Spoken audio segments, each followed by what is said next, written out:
हज़रत औस बिन औस रज़ी अल्लाह ताला अन्हु आप सल्लल्लाहु अलैहि वसल्लम से नक़ल फ़रमाते हैं कि आप सल्लल्लाहु अलैहि वसल्लम ने इरशाद फ़रमाया कि जुम्मे के दिन जो शख्स गुस्ल करे और ख़ूब अच्छी तरीक़े से गुस्ल करे, सुम्मा गदा वब्तकरा, और फिर जितना जल्द हो सके पहले फ़ुर्सत में मस्जिद पहुँच जाए, और मस्जिद आने के बाद फिर इमाम के करीब से करीब तर होकर बैठे।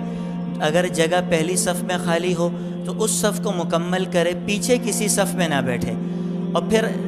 इस पूरे अमल के दरमियान जुम्मे के दिन सुबह फजर से लेके जुम्मे की नमाज तक, इस पूरे वक्त के दरमियान अगर इस शख्स ने कोई फ़ुजूल काम नहीं किया, अपने घर से ये शख्स निकलेगा और मस्जिद तक पहुँचते हुए जितने कदम ये उठाएगा, अल्लाह के फ़रिश्ते हर कदम के बदले उसको 1 साल का सवाब अता फ़रमाएंगे।